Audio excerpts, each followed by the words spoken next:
This Hangout on Air is live! Woo! Okay, hello World Wide Web, I'm Decker Shado, the internet personality of this hair, and welcome to a new live show for the channel that I hope can continue, but I don't know, because the first one, it can go horribly bad, and I don't know this, and it might, but I'm just rambling at this point, so let me pause the thing. Hey, it did play an ad. It told me I wasn't advertiser friendly. I don't know why, but hey. I see a little Wix ad with lying to you.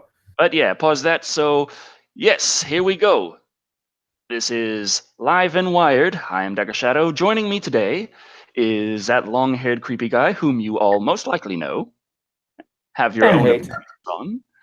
And also joining us are indifferent about. And also joining us to help monitor the chat is Patricia Miranda of Old School Lane. You may not remember her. She was in the Monkey Bone review. And also she has her own channel, Old School Lane, where I believe you review some classic and newer Nickelodeon kind of things. Yes, I also do that. I also have my own podcast series called Casual Chats. You may know me as the co-host of the Aramita Show. I'm also the co-host of the spin-off podcast of We're In Between, Friday Night Nicktoons podcast called We're In Between, where I discuss about every single episode of As Told by Ginger once a week, every week, with occasional special guests who have worked on the show. So yeah, hi, I'm that person who was in the Monkey Bone review almost 4 years ago. Yeah. Okay, so yeah, the whole concept of Live and Wired is a live show, and that's a cool name. But also, just kind of discussing current events in entertainment that we care about. I picked the ones I care about. Creepy might have a different list. I don't know. I didn't ask him to make one. That's true. But also want to have audience opinion, participation, and such as it were. And shall we jump into the first topic? Well, do we have to jump? I just got comfortable, I have my feet up, okay. I just got to... Let us slowly recline into the first topic and let it just wash over us like a cool ocean breeze. Are you marketing your own fragrance now? Quite possibly. What does it smell like? The fresh open DVD case, or is it a brand new cartridge that's just come out of the box? That Nintendo Switch cartridge taste. Chicken and pork. Okay, so the first topic I wanted to talk about was YouTube, but positive YouTube stuff.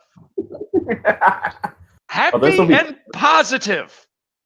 This will be good, everybody. Miles all around. YouTube is good.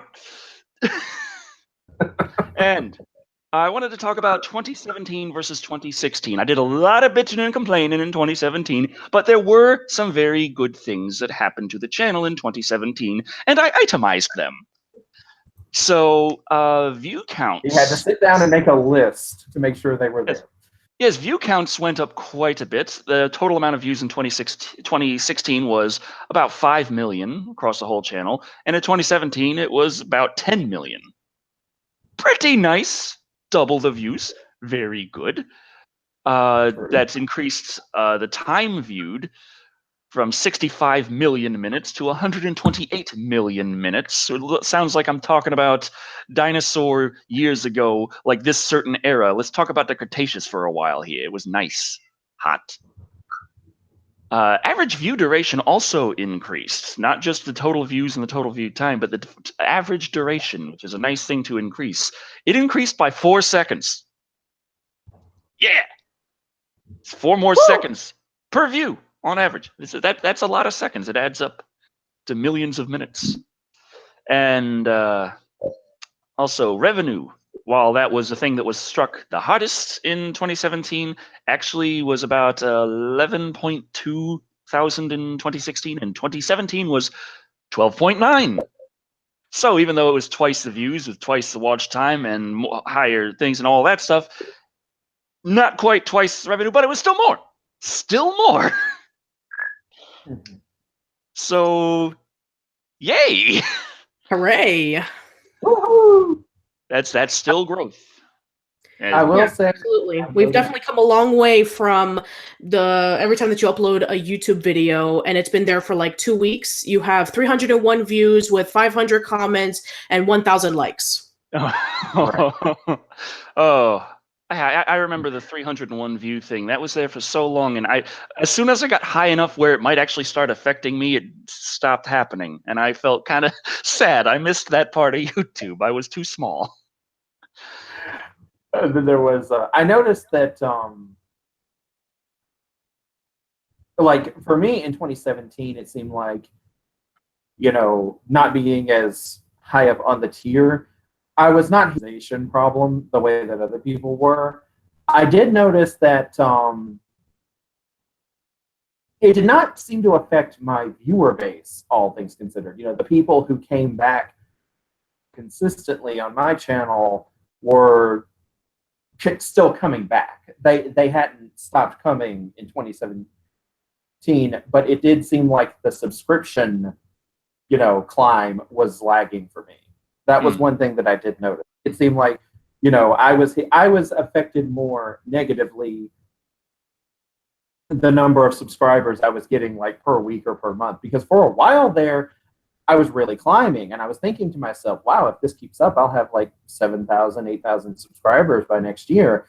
And then it all just seemed like it ground to a halt and just started puttering along in first gear again. And I was like, okay, that's happening now. But aside from that, since we are focusing on the positive side of YouTube, otherwise, aside from that, it hasn't, I can't really say it's been a bad year, because I haven't really been hit negative aside from any of the ways that I always have been, So it's not like things have really gotten worse. So yeah, and I have noticed. Sorry, I talk over people. Can I talk? Constantly. But I have noticed that it does seem like I am getting a broader fan base, or more people are reaching out to me now. I noticed, I get messages from more people now. I'm, communicating or talkative now than they were. But now, you may speak now. All right. Yeah, on the whole subscriber growth thing, there was a point where the channel, my channel was getting some really strong subscriber growth, and that also has considerably slowed. It's you're gonna be like, oh, you poor baby, because I'm like, it's down to 1,000 plus a month, like down to only 1,000 new subscribers a month. But it was at 8. My heart. That's where it went, from 8,000 new subscribers in 1 month, which is amazing, and I think that was also an anomaly.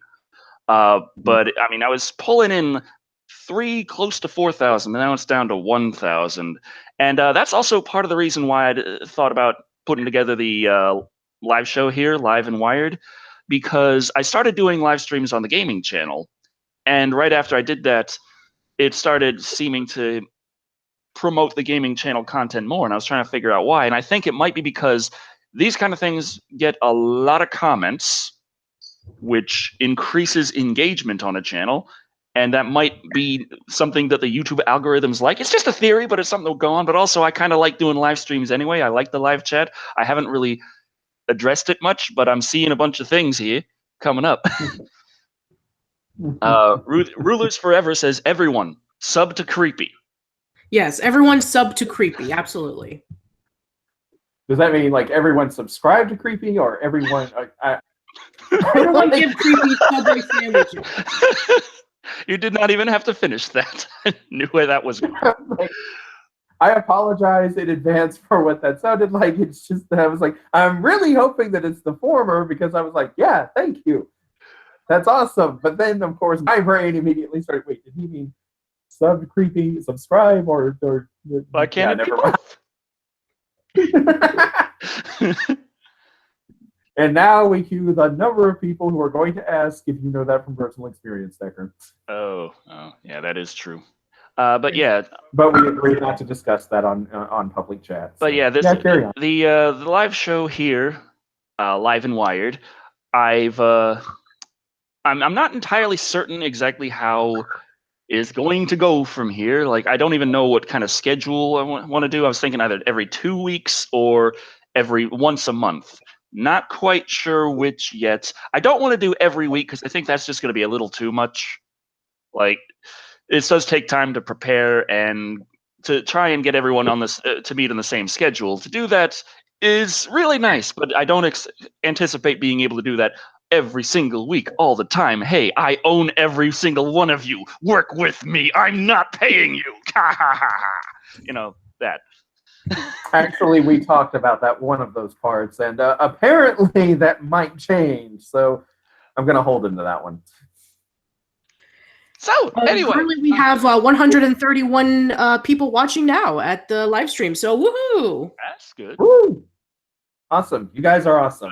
Even if you hate me, you guys are... Vampire says, this could be annual. That is an option I didn't think of. Yeah, once a year. I'm just going to focus on one day a year for the live stream, and actually, eventually, it'll get so popular, it'll become a national holiday, or actually international holiday. This is the internet. Yes. That's true. I mean, but think about it. That's how Talk Like a Pirate Day got started. And I've also got another show that I was thinking of, based on the fact that I like to relax with some beers, and I like to watch movies, and I like my fiance. And I've been sitting there drinking beers with my fiance, talking with her, and I'm talking about movies. And sometimes I bring up movies she doesn't know, and then I have to really quickly explain the plot. But I'm not thinking straight because I've been drinking a lot.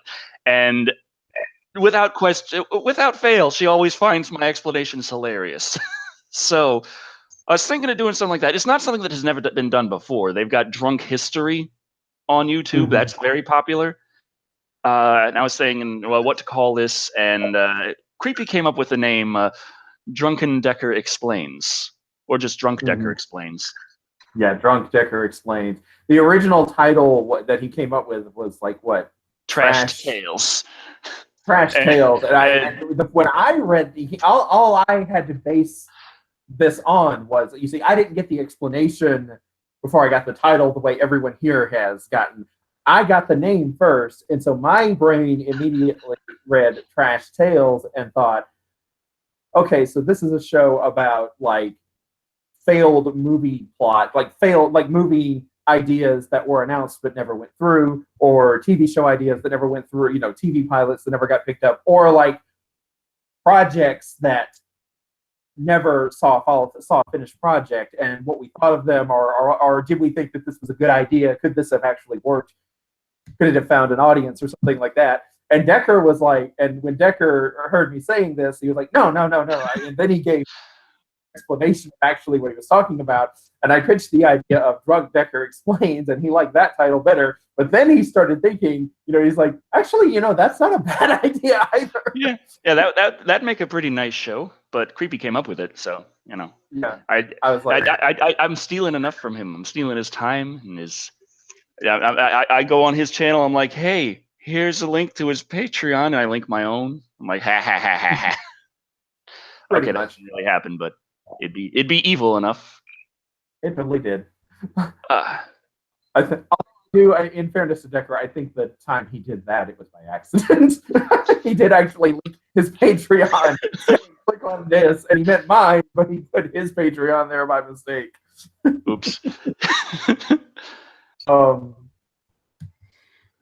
I actually would enjoy that, because I've always been fascinated by these stories of movies and shows and just whatever, that just ideas that never really saw fruition, because some of them. Burr one says, why not call the show Drunk Dekker Rants, DDR for short? Drunk Dekker Rants. Actually, yeah, that's a good idea. Because that's also Dance Dance Revolution. Yeah, that is also Dance Dance Revolution, so he would get Konami's. Konami would be pissed off at me. Yeah, exactly. Like, it's just an abbreviation. It's just a thing. People talking about DDR and how funny it is. They're talking about me. Or how funny it is to play DDR while drunk. Oh, that would not be. I'd get all the timing wrong. I'd fall on my ass. It's hard enough with those little plastic mats they give you to play at home. Like in the arcades, you got to sturdy, huge machine with those buttons aren't going anywhere. The mats they give you for home play, you've got to wear socks and you're sliding around and it's like jump, and do the side when I accidentally do a straddle split and it's not intentional and I'm not good at that and I'm like, it's not good. Not good at all. You know, think about it, we really should have played DDR during one of the times that you were here. Yeah, I do enjoy the game, but it's like when it gets to the higher difficulties, that's when I'm like, what is it? And of course, the newer games, they added rules that I didn't know because I got into it when it was the newest new thing. Right. Yeah, what's going on? Oh, by the way, I found a new comment on the old Decker Shado plays the Lost Levels video. Oh, wow. That was from a long time ago, actually. Yeah, that was a couple of years ago. And they finally responded to a comment. What did they say? They said that they were one of the things that Decker said while screaming and ranting during, well, I'm going to say that during their high school graduation ceremony. Really? Yeah. Oh, what the? For some reason. Okay. Just a sec. I got this. You continue for a second. Yeah, one of your comments, you actually had a question from a while back. They were wondering about what was your favorite beer to drink? Oh, well, personally, my preference is Guinness. Let's see. But I can't usually afford it anymore because thank you, Adpocalypse. So I've been drinking a lot of Milwaukee's Best Ice because it's cheap and has a lot of alcohol in it. And it doesn't taste too bad on top of it. I mean, you've also got Steel Reserve, which I have drank, and that's even stronger. It's about the same price, but that can be pretty a bad idea. Like, it's easy to drink too much of that too fast, and then you're gonna have a bad time. Suffer the consequences. Yeah, I was never, believe it or not, I was never a big beer person. I tried multiple drafts. I even tried like imported beers, and I was like, and some of them weren't bad, but especially the imported stuff. I preferred beer always. All beers, to me at least, they have this really strong aftertaste, and that aftertaste, like, it goes down smooth, but the aftertaste comes back up, and it makes me feel that other things are going to come up along with it. So every time I would drink beer, I felt sick to my stomach and I felt like I was going to throw up. So I was like, this is not worth the price of admission, okay? There are other things I could be drinking that will get me nice and hammered, and I will not feel sick to my stomach until at least tomorrow morning, okay? I do not need the sneak preview of things to come. Okay, Crystal Morrison says, notice me, senpai, but the problem is there are three of us here, and I'm not sure which one of us is Crystal senpai. Well, let's see. There was talks earlier about Sailor Moon, and there was talks about like Creepy talk about Sailor Moon, so maybe that's where Creepy's our senpai in this chat. Well, I am the oldest, so so technically, strictly speaking, and I say again, you do that a little too well, Decker, but say that I am the oldest here, so technically that would make me everyone's senpai. Yes, that is true. So technically you are our senpai indeed, and Decker can be our Sama-kun, whatever. Okay, Crystal is saying, it's you, Decker! But I'm going to ignore that chat and just let this, forever stay on the internet with the wrong intentions. Speaking of the wrong intentions, is it time to talk about The Last Jedi, or it is time. I got a little distracted there with having to do a little thing, but it is time for topic 2, movie news. Now, there's been a little bit of drama surrounding The Last Jedi. Now, first, I got to point out, I have not seen it, and I have no opinion on its quality until I do. But we can say objectively that it has made $1 billion at the box office, and it also, according to some, has bombed at the box office. I'm not entirely sure the details in that, but I think they're saying because of this and that counts as a bomb or doesn't. I don't know. People are saying this is a problem with it, that's a problem with it. Others are saying those things on it aren't problems because, well, in this previous Star Wars movie that everyone loves, it's got the same problems, or that it's also terrible, which doesn't sound like a really good reasoning to me. But as I said, I have not seen it, so I have no opinion on its quality until I do. I don't know. Like, if a movie makes enough money to pay off the national deficit, I have a problem.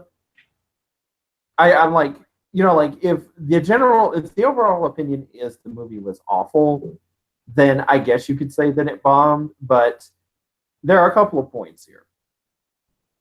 One, Hollywood does and always has based decisions on how much money compared to how much they spent making the movie. I don't mean to interrupt, but we got a super chat here from Luke1234 for $2 saying, please review the RoboCop franchise. Now, I'm going to assume that is directed towards Senpai Creepy. RoboCop is more speed. Please review it in the RoboCop helmet and nothing else. I don't have a RoboCop helmet. So if I were to if you want to do reboot RoboCop, dress up in black, have the color tone slightly gray, and try to be like the original. Well, not exactly being like the original. We want to keep it PG-13 friendly. Oh, man. I saw them. Like, I know, and it was just okay. I never saw the reboot, the remake, and I was like, okay, it's a movie. It's a reboot / remake of RoboCop, so clearly it must be an R-rated film to fit, to go with today's ideas of what what the content is. And now you're telling me it's PG-13, and that's just having me rolling over here, just because I remember how RoboCop movies went and what they were like. And I may not always like or agree with what the nostalgia critic says, but I will completely agree with him on one point, and that is PG and PG-13 rated movies in the 80s make movies today look like wimps. I won't say the actual word for the sake of Patricia being here, and I don't want to be crass in front of you. No, it's okay. Trust me. I've had a lot of crass guests on my show. I'm sure you remember the Back to the Future podcast we did a few years ago when we had some jerk from Boston. Oh, yeah. But speaking of which, speaking of that podcast, actually, I just want to bring up something regarding about the ratings. Like, the PG-13 rating has changed so much over the years. Like, it could be a case, like, around, like, the 70s and 80s, movies can showcase things like blood or nudity, and it's still a PG-13 rating. A PG rating, like something like All Dogs Go to Heaven, or even like something like G, you can show some demonic, dark things.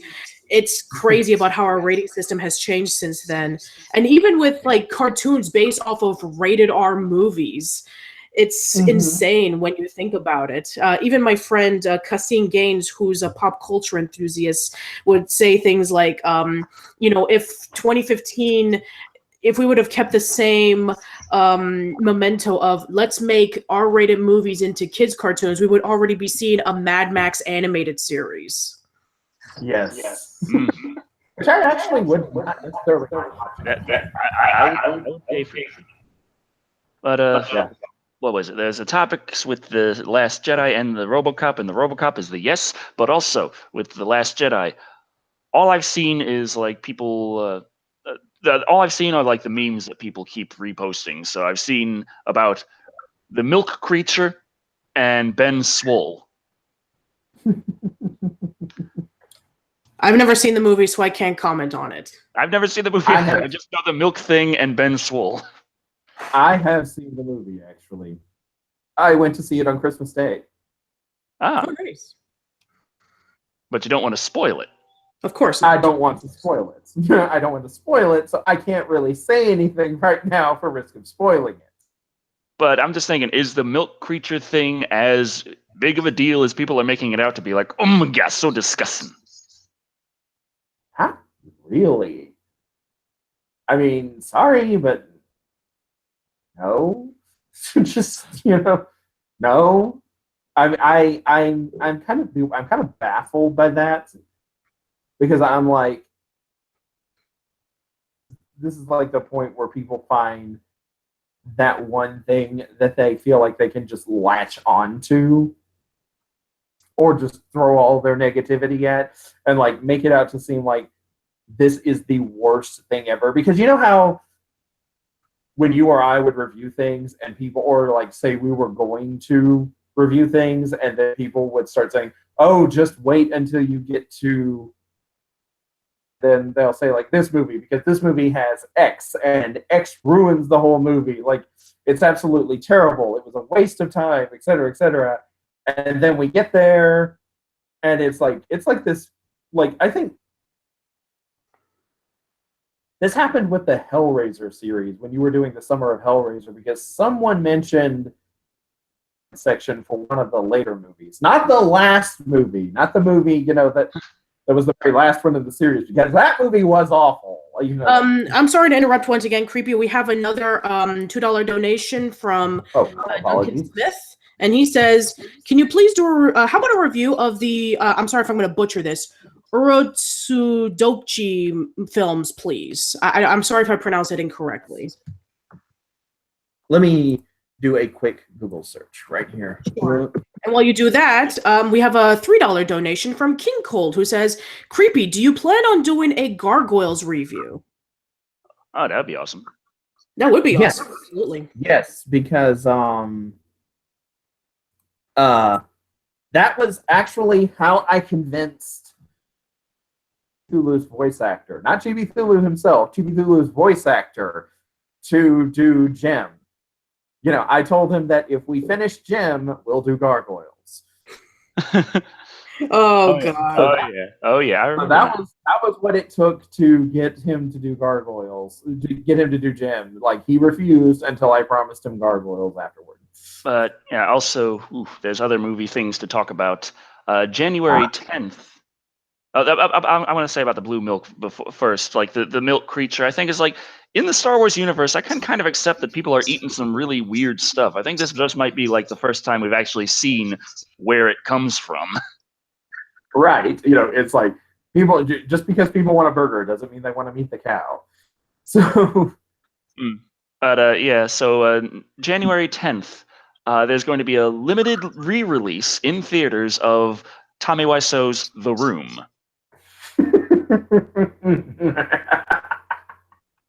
So that's something recent and The Room has pretty much become our generation's Rocky Horror Picture Show, in which there's like annual screenings in various theaters, and it's basically like a show within a show. Everybody says the quotes, everybody reacts in some way. So yeah, I'm not surprised. I have a friend who actually watches the movie every year. Okay, Luke1234 donated another $2 and asks for me to review Frankenhooker, and I'm terrified to just say the name. Frankenhooker? What? Yeah.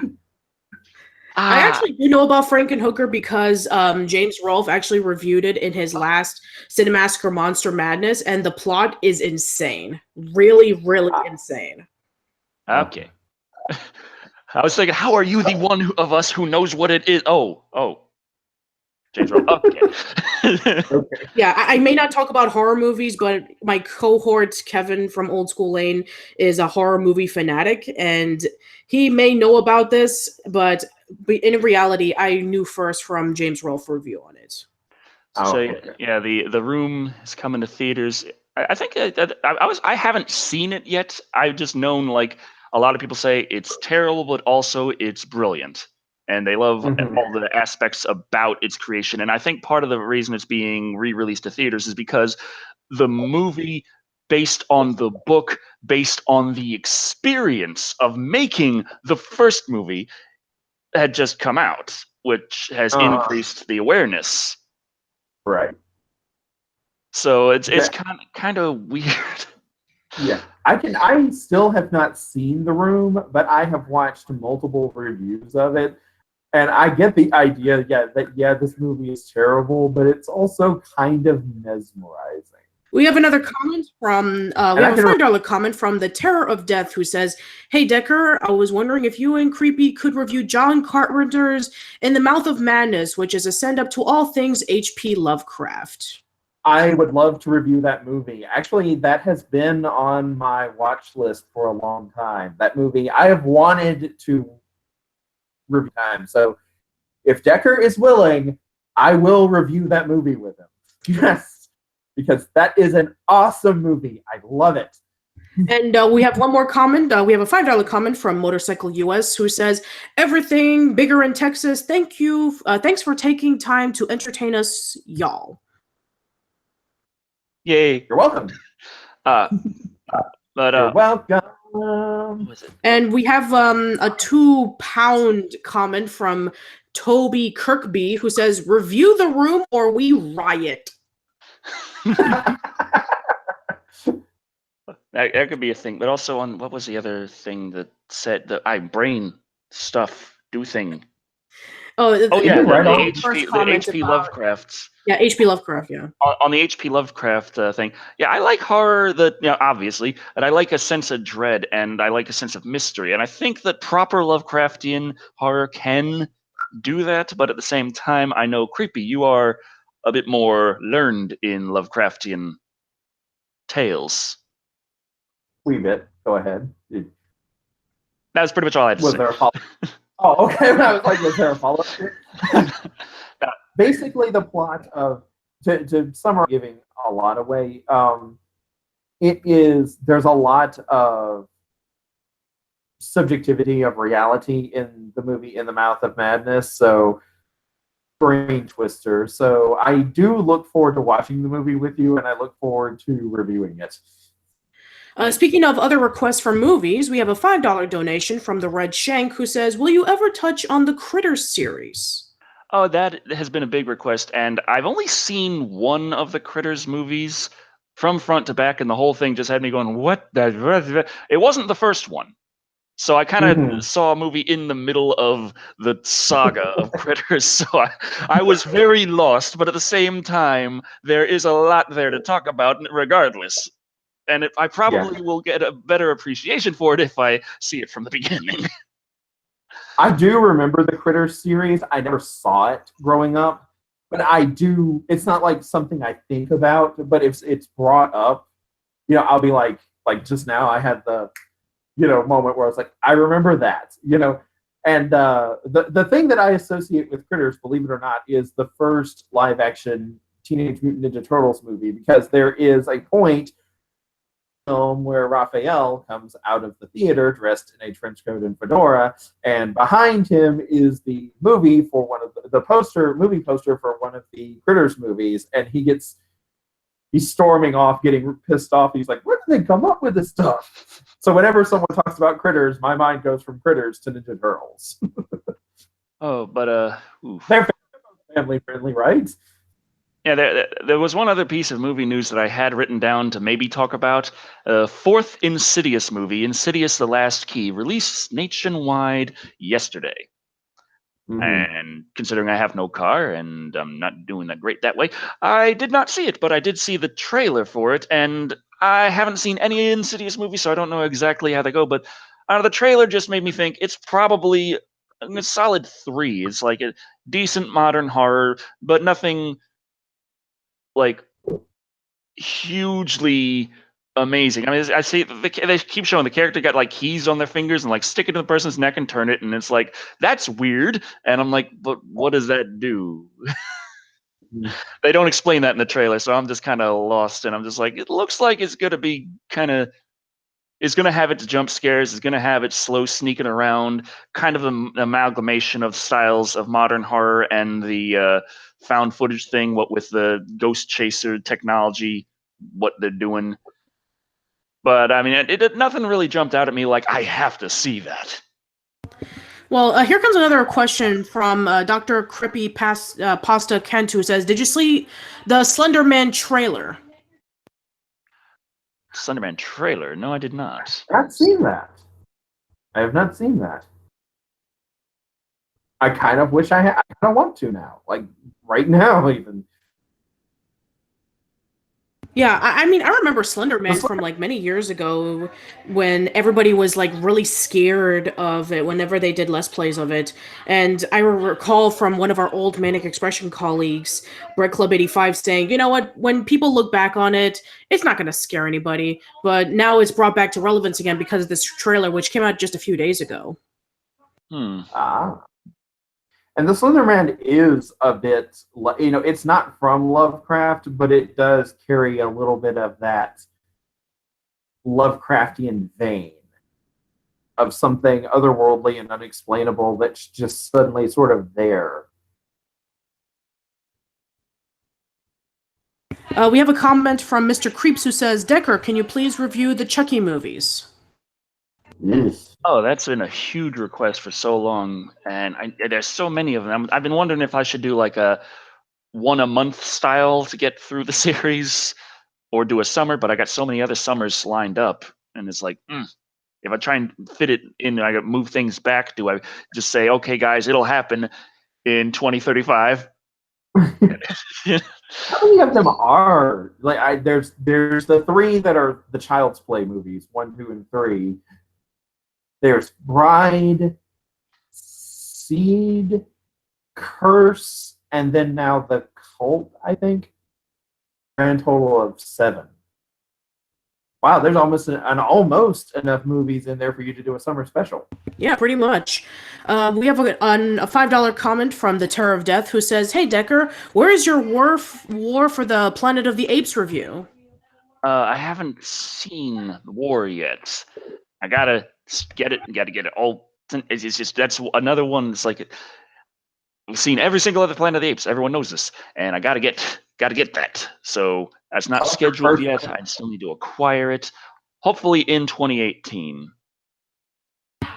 We have a $5 comment from Luke1234 who says, $5 donation, I'm sorry. Decker, do you own the RoboCop franchise, or would donations like this help for a review of my favorite sci-fi character? I do have the original RoboCop series on Blu-ray. I don't think I have the remake yet, but I was thinking of doing RoboCop like in 2017. Purchased it, didn't actually schedule it in 2017 anyway. Let alone with how late everything's been, and I'm still like I think the next 2 reviews were supposed to be done at the end of October, and then the next 5 were supposed to be in November. But yeah. And now you have people wanting us to do another crossover together where we review an old movie from the 90s. So, but yes, also, just wanted to say the movie topic's about to come to an end, but I have a little Twitter poll that I'm making right now. Just 2 more questions right before we get to that. A $3 donation from King Cold who says, Decker, from which movie is your favorite Predator? Oh, I really liked the Predators in Predators. Like Berserker was a lot of fun, but of course you gotta love the original, the classic Predator. The Predators in AVP were just kind of big and heroic. The Predator in Requiem was kind of a jerk.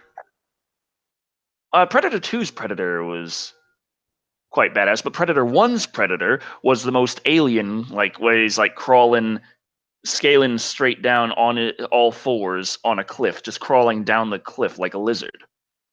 So and, yes, one more comment from Donald R. Nordley, who made a $2 donation, who said, "Will you review the original Ghostbusters films?"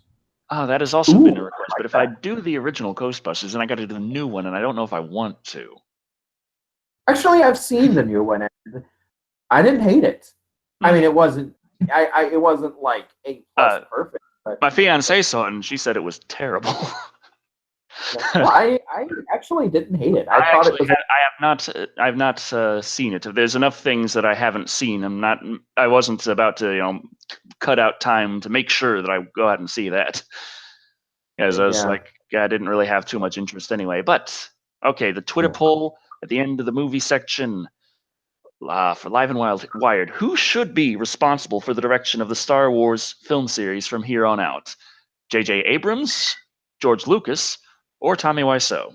Got 30 minutes starting now. Oh my god. So please go over to Twitter at Decker Shado, and that poll is up. And I will post the poll over on the chat if any of you guys don't want to go over to another. We got one vote for Tommy Wiseau already. Okay, I'm getting out of here. Gonna go back over to the actual show. Okay, I got the camera up and I'm looking at things. Okay, let's bring up the schedule. Okay, now it is sad time. It is. We're at about the halfway point, and I've got a little bit of an intermission here. There was a thing that I have been asked about because I did talk about this on Twitter, but not everyone follows me on Twitter. I got almost 82,000 subscribers on YouTube and almost 2,000 followers on Twitter. So not everyone is getting all the same messages. But yeah, there was the little video I did a few weeks ago with Puppies Plaque and Patreon, talking about the dental stuff, talking about getting 2 random puppies, and pushing the Patreon harder because Adpocalypse is still a bitch. And the changes that were going on with Patreon, and some of them rolled back, and that's good. And there's all sorts of things going on. And the question that keeps coming up is, how are the puppies doing? And this is unfortunately a very complicated and very sad topic. Because what happened was the white puppy, Tenchi, they actually had parvovirus. Ooh. And we did not get any real hint that that was the case until Friday night. And I live out in the middle of nowhere.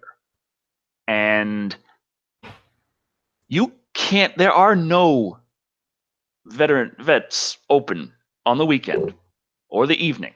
There's no 24-hour, 7 days a week vets for like tens of miles. And like I said, I don't have a car. Everyone else is working and thinking like it's a lot of the people in my family were thinking that it was probably he ate something wrong, and like, no, whatever it is, we need to take him to a vet. It's like, well, we can't, and we weren't able to get him any help at all until Monday morning. Mm-hmm. And Parvo is a fast killer. He did not survive that evening.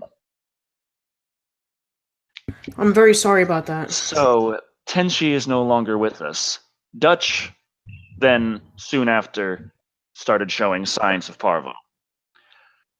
But we fortunately already had all the medication we needed as soon as that happened, and nipped that in the bud, got him treated immediately, and he recovered. He's doing a lot better. He's growing. He's actually bigger than Kuro now. Yes, he was a 4-month-old puppy. Dear God, he's going to be gigantic. Kuro is fine. Kylie is fine. Sandy and Mimi are fine. All of them also had booster shots for parvovirus. None of them showed any signs of it. And the family has decided to keep Dutch. Well, that's good. I'm really happy to hear that, and I'm very sorry for your Tenchi's loss. Yes. That's one thing I forgot to say. Okay, anyone doing any super chat, stop. If you're thinking of doing a super chat because this is sad, don't. It's nothing's gonna bring Tenchi back. We understand it's Dutch is fine. We're happy that Dutch is okay. I really wish I could have helped Tenchi more. I did everything I could, but it wasn't enough. And if I could have my way, if I could just get them PewDiePie monies, even though them PewDiePie monies aren't as much now as they used to be, but still, get them PewDiePie monies. One of the things I'd want to do is like open a 24-hour, 7-day-a-week animal hospital locally here in this area, try and see about doing something like that, because I would really want to do anything I could to make sure that kind of situation did not happen again. But that's a long off dream, and until then, well, there's this lovely charity here that I found, bestfriends.org. That they're about saving animals from kill shelters. So that's a nice charity. That's something I can get behind. We're over 200 people watching now. That's nice. Woo! And thank you so much, Bushcraft 3030. We hope that you have a wonderful day. I missed what was going on. I was too busy clicking around. Oh, it was just saying goodbye. They were just leaving the live stream. Okay. Thank you very much for joining us. But our live stream's still going for a while. That was just the intermission there. It wasn't a sad ending. It's just an intermission. So everyone had a chance to go get popcorn while I was crying my heart out about Tenchi. Yes. Oh, but Creepy, you also have a new furry friend, if I'm not mistaken. Yes. Oh, she's over here. I'm wondering if I can risk disturbing her. One moment.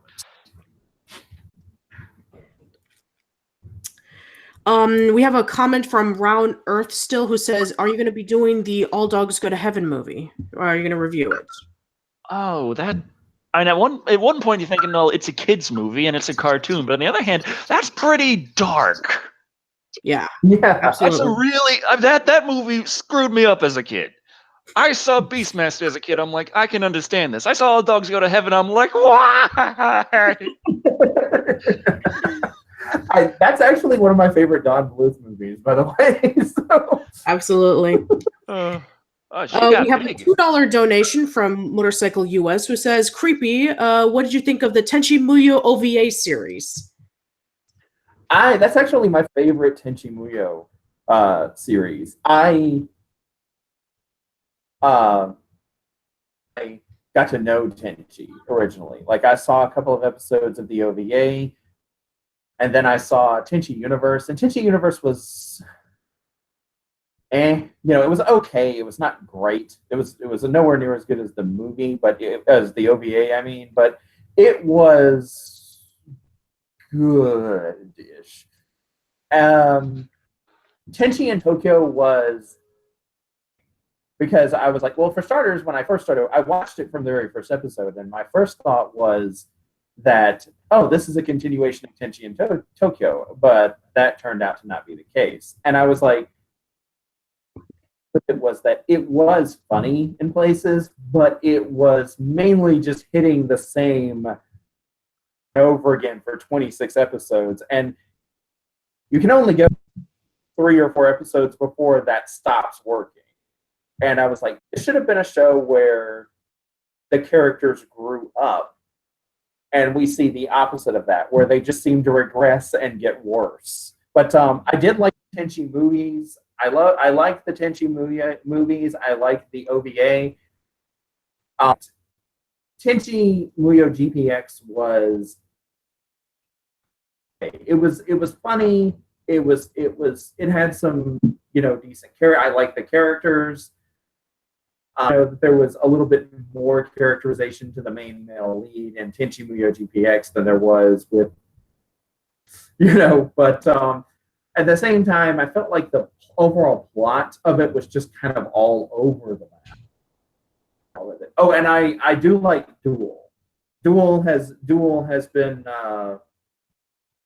so to speak, into the Tenchi Muyo franchise canon, so I do like that as well. But yeah. We have a comment from Matthew Rasco, who says, "Hey, Decker, what are your thoughts on the Krampus film from 2015? I have not seen it, but I've been constantly told, like, 2015 December is like, hey, you should review this. 2016 December, you should review this. 2017, like, hey, Decker, for Christmas, review Krampus. So I think it's a big request.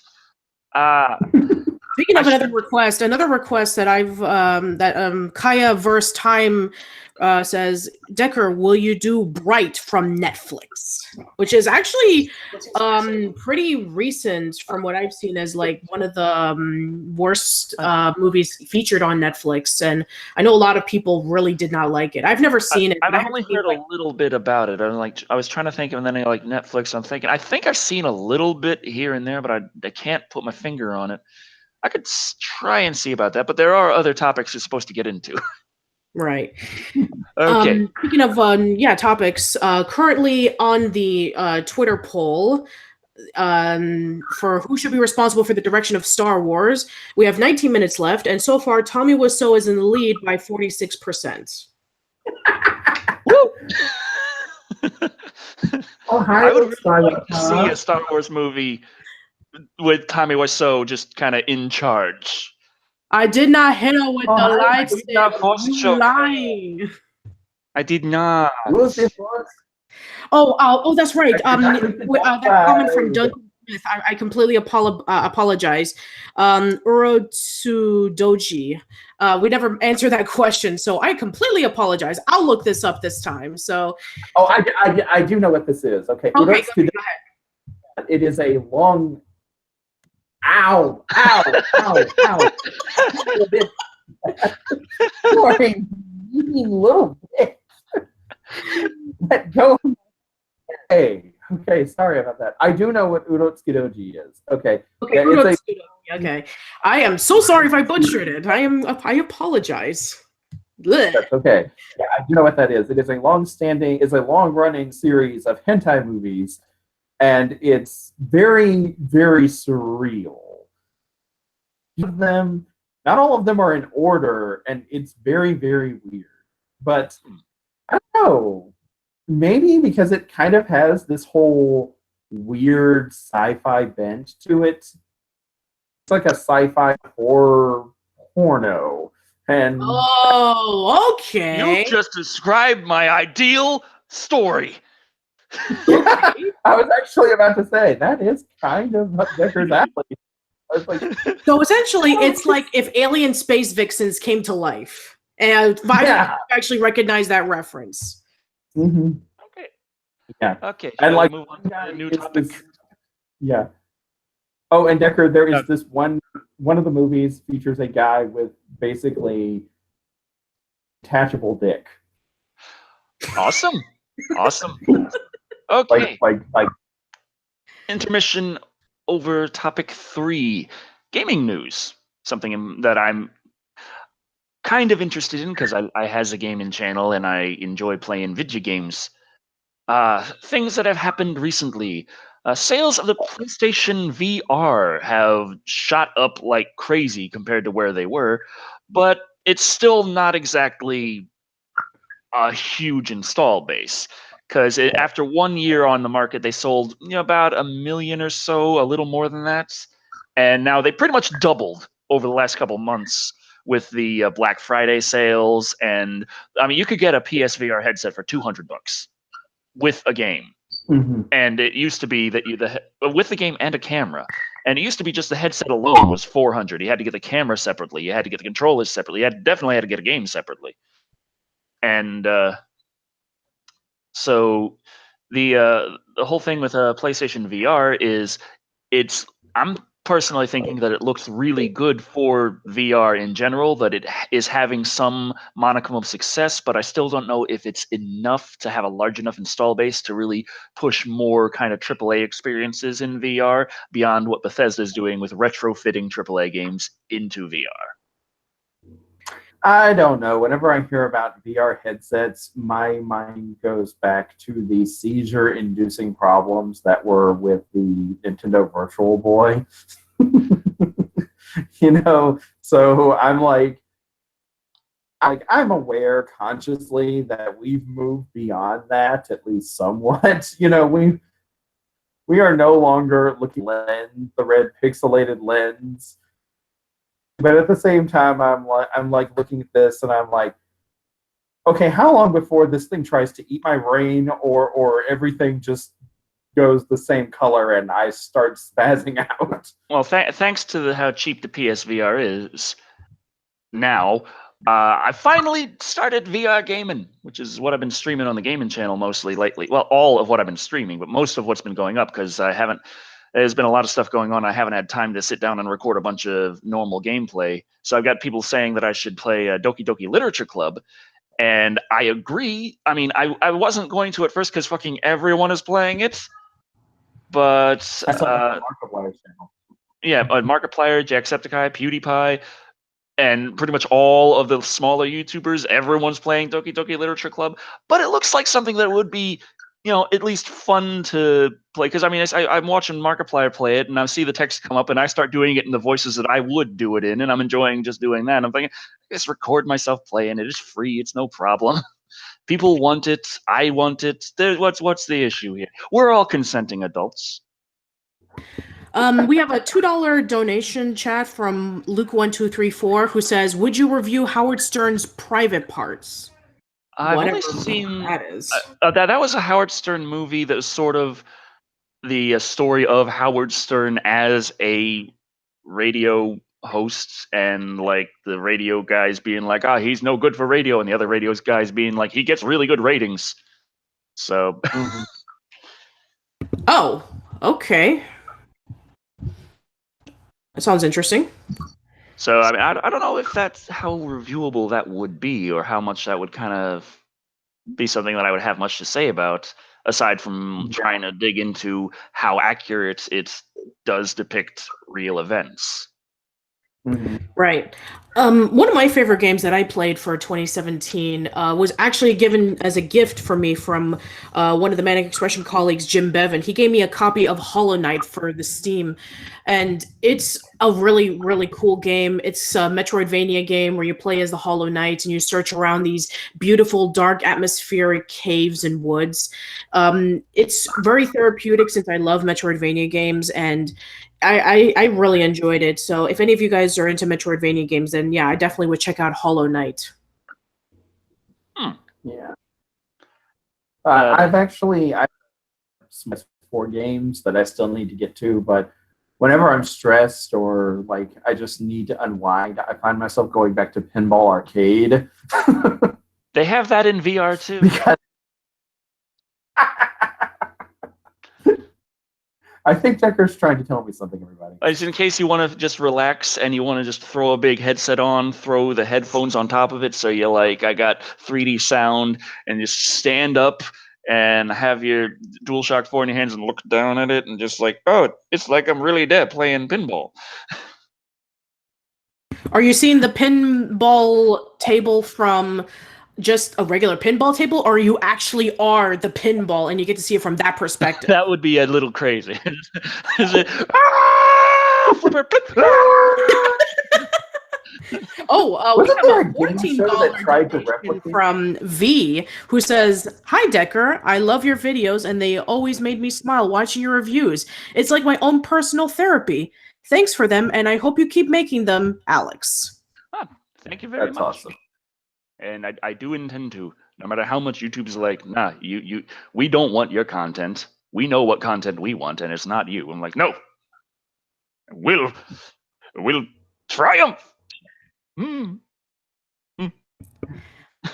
have a $2 donation from Lunchbox64, who says, "What's your favorite game, Decker?" Oh, that's such a tough one, because it's just, I mean, I really like EDF. I really like Phantasy Star Online. Never played Phantasy Star Online 2. I like Phantasy Star 4, but Phantasy Star Online and Phantasy Star 4 are 2 very different games, so it's really hard to judge them even against each other, and they're in the same series. So there was actually a long trek through Akihabara where we were looking for a specific Phantasy Star game, and I think he found this. Yeah, found it. It's $30, if I remember right.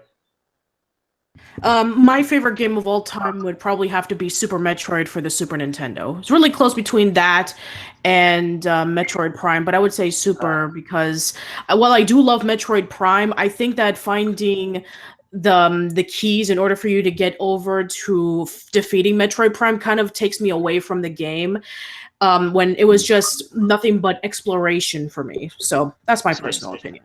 Luke1234 said for $5, I think it's stupid that parents blame GTA and Call of Duty for violence. What about Nerf guns and Super Soaker guns? As in, why not those instead? And I think it's like the main thing is like the parents don't want to blame themselves, but a lot of it can be cut to bad parenting. Yeah. I feel like they had these same arguments when we were growing up. And I even like as a teenager, I kind of had that vibe like, this sounds less like there's a problem and more like there's a problem with parents not being parents. Creepy. I owe you $10. From Jamie Xavier, he says, "Could I get a happy birthday, Decker?" Oh, happy birthday, Jamie. Xavier, Jamie. I don't know. How's it going in cards? We have a $10 question from V, who says, "Also, this one goes to Creepy because there's no way you can forget about Creepy." So, Creepy, I owe you $10. Okay. We have a $2 on my question. channel, so it's going into my bank account. Kind of, it goes into AdSense and then it goes into my account directly. So I owe you $10, Creepy. We have a $2 question from Token Dave, who says, "Hey, Creepy, can you review the Shaft movies?" I've never actually watched Shaft. I guess maybe I could one day. I could one day. I'm like, I'm sorry. I guess I'm just like, why Shaft? But I guess, yeah, okay. One day, Shaft, maybe, like further down the line. Okay. I'm thinking we're getting slightly off the topic, unfortunately, but it's the first episode. It's probably how things are going to be going. So I have a plan, and then there's what happens. Everybody, just reading off the comments. So yeah, we were discussing about games. What other games were you discussing about? You were discussing about the current events going on. Is right, with PlayStation VR. I got my opinions on how that is, but the news about that I already said. So the news for what else is going on? The Nintendo Switch has sold about more than the Wii U's lifetime in 1 year, or about the same. It's like Wii U lifetime sales versus Switch first year sales, or first 10 months now, or first 9 months. I'm not sure exactly how many months it's got calculated and tallied yet, but it's pretty much on par to beat the Wii U in its first year for the Wii U's total lifetime. And then people say, a lot of comments are going around saying that, well, who cares? It's the Wii U. That's not very impressive anyway, because anyone could do that. But at the same time, those sales numbers on the Switch have it also on par for the first year sales of the PlayStation 4. So, in my opinion, if the Switch beating the Wii U's lifetime sales in its first year isn't impressive, then the PlayStation 4 having about the same sales in its first year also isn't impressive by definition. But I just try and be consistent here. Yeah, speaking of the Switch, I'm really impressed with how the Switch was able to take everything that the Wii U was trying to do and fix up a lot of the problems that it had with just being a Wii 2.0, and able to add in a lot more third-party support, and you being able to play games on the go, and the fact that we've gotten like quality games a lot earlier. Like I've heard a lot of good reviews on Splatoon 2, ARMS, Breath of the Wild, Super Mario Odyssey, and there's a lot of cool things to come. I'm really excited about Metroid Prime 4. Oh yeah. And I really liked my Wii U as well. I got a Wii U near launch, not on launch day, but it was pretty easy to find one within a week.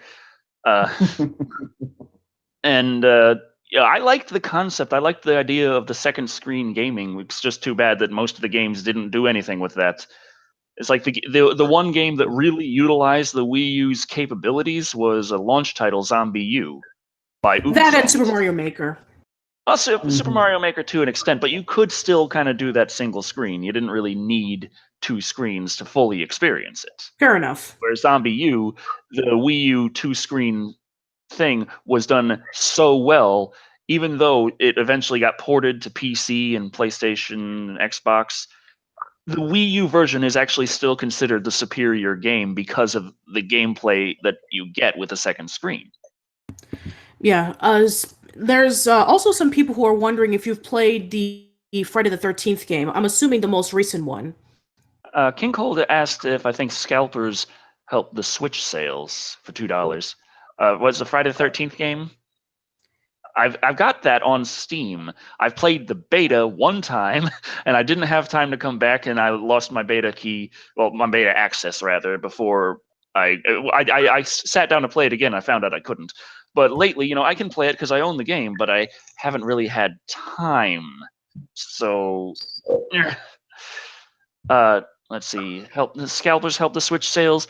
Not really, because I mean, the amount what the scalpers bought at launch would have been bought anyway, and as much as people were saying Nintendo's intentionally withholding stock in this and that and the other, scalpers still didn't really get. No one was selling Switches for $1,000 or even $500 too far in. They had to bring the price down, down, down, down, and get it almost like close to regular price, at which point the scalpers are losing money because the Switches were coming in soon enough that people really didn't need to wait. And that's another thing. The Switch launched early in March. So even though when there was very few of them available, scalpers grabbed up a whole bunch of them, no one needed it right now because Christmas was months and months away.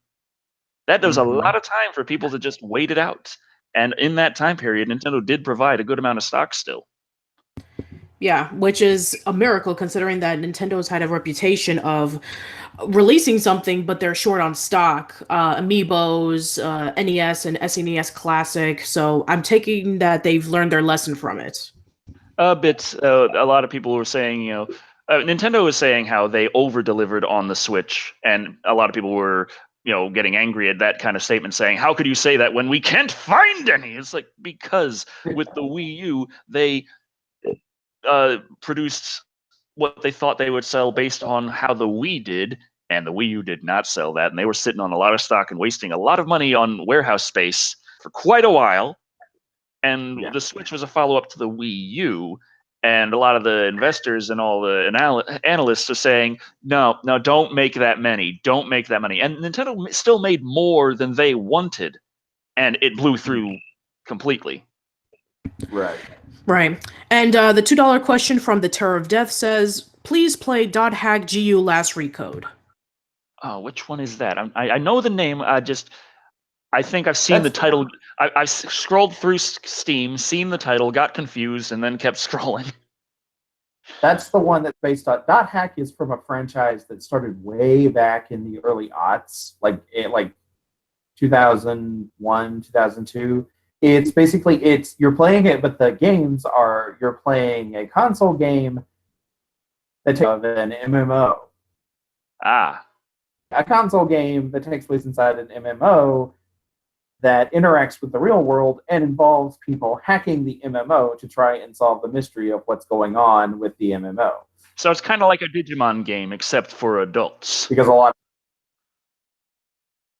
necessarily say adults, but it's like Digimon going PG-13 rated. Today's PG-13 rated standard, just to clarify, not the 80s.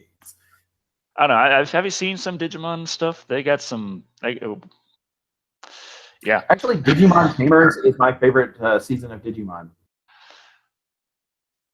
Right. So. That shouldn't surprise you. The one with all the Lovecraft images, the season of Digimon that I love the most. Oh yeah, I have one more piece of gaming news that I earmarked for this section. Mm-hmm. The Xbox One X exists. That's not going to be confusing at all. That's pretty much it. The Xbox One X is the Project Scorpio. It's the most powerful game console ever made, which it is, and it's out now. It is, and it got more pre-orders than the PS4 Pro did. That's true, and I don't know if I really care. Mm-hmm. I don't care either. What's that?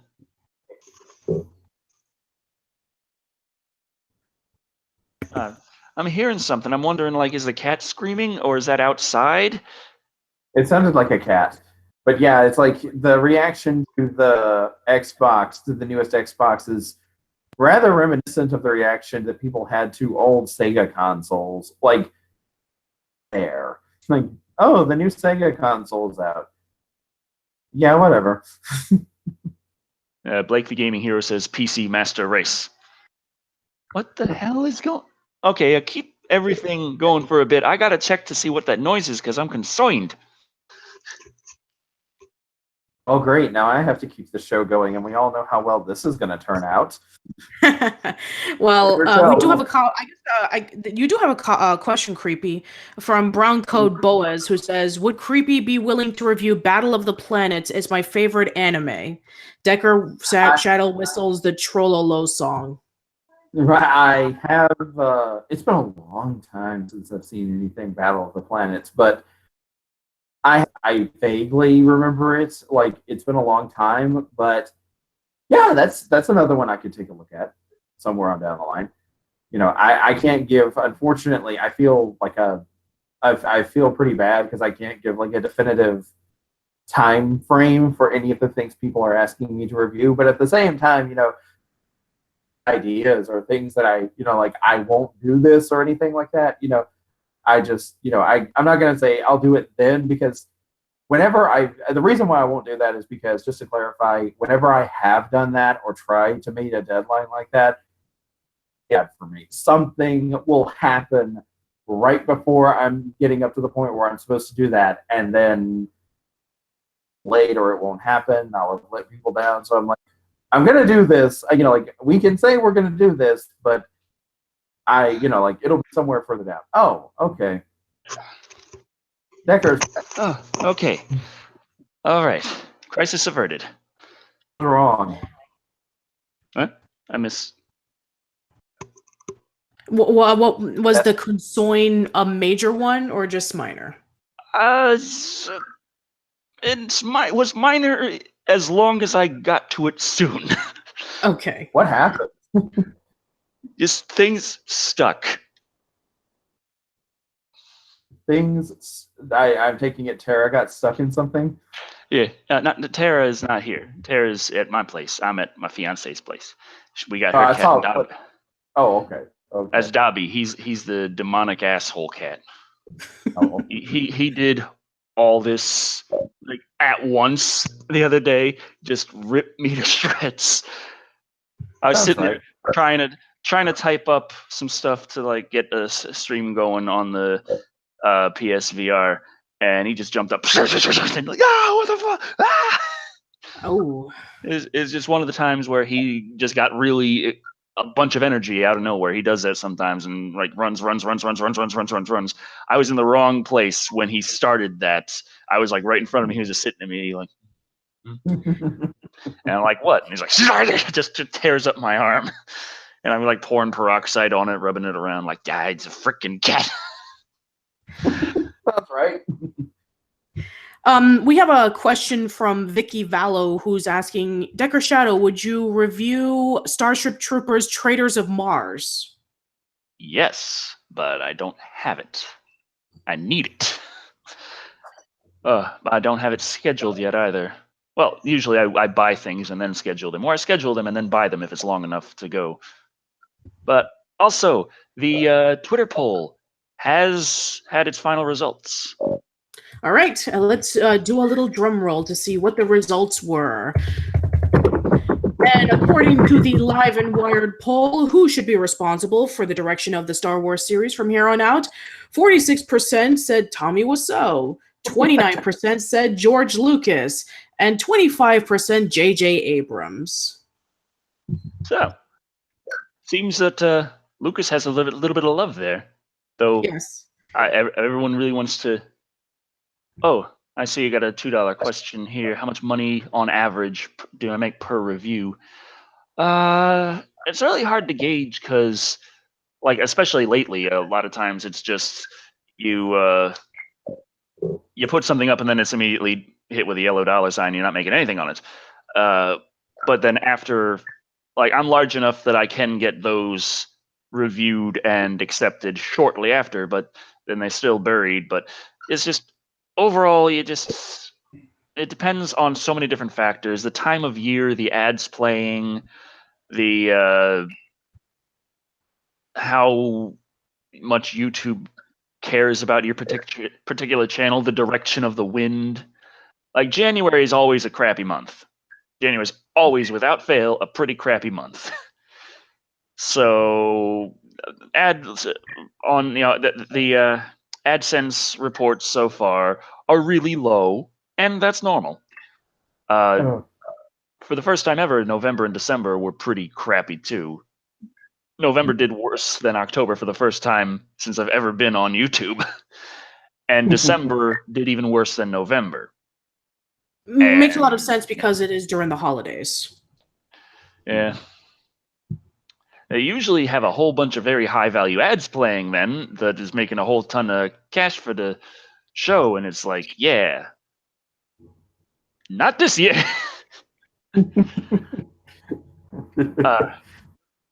Nobody gave two shits. We have a $5 comment from Lunchbox64 who says, "Will you and Creepy do another crossover event?" Which there was the 300 review that you guys did just a bit ago. Yeah. Mm-hmm. But I'm sure you guys will do another one in the future. I hope that so. One, when did it slipped my mind. We did that one was it at the very, very end of November or the very beginning of December? Refresh my mind. It was supposed to be at the end of September, but I think it ended up at the middle of December. Okay. Yeah. How did I get that wrong? Anyway. As I had things planned for so long, and then I screwed up all my plans. This is what I do. Yeah. Just like I was saying while you were gone, I had a request to look at Battle of the Planets, and I was like, but I explained, I'm not going to give like a definitive time frame because whenever I have tried to do that in the past, it always goes bad. Like something will happen that will cause all of that to just go down the toilet. So I'm like, we'll say we'll see about when we can do that in the future. So Caverse Time is asking, will I play the new Call of Duty? And I don't know. I haven't really played a Call of Duty since Modern Warfare 2. Well, actually, I played Black Ops. That's right. I played Black Ops. And I haven't really felt much like jumping into Call of Duty. So, yeah. Creepy, you have a question from Blake the Gambling Hero who says, considering your series, when will the Batman retrospective continue? And with such a retrospective, will you review the movies? Actually, as far as that, hopefully next week. We've been uploading a new retrospective review while this has been going on. Been happening. I've also been uploading a review, and it's been late because of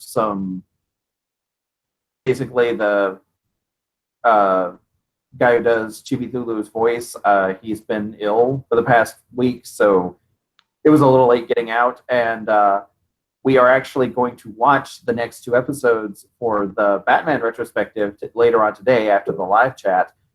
So that'll be coming out next week. And as for the movies, I would like to review. Batman: Mask of the Phantasm is my favorite Batman.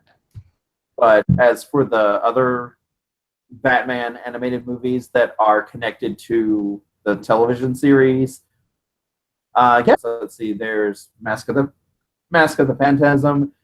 There is Sub-Zero, which was not as good to me as Mask of the Phantasm, but it was good. And then there was, I believe, Mystery of the Batwoman, which was sort of a conclusionary movie to the show. Okay, so I take it we're past the gaming discussion part. Yeah. Okay. Yeah. A few more questions are before we continue with our next topic. $5 Eurodollar question from Zentron, who says, any chance of a review of Harbinger Down or perhaps Splinter?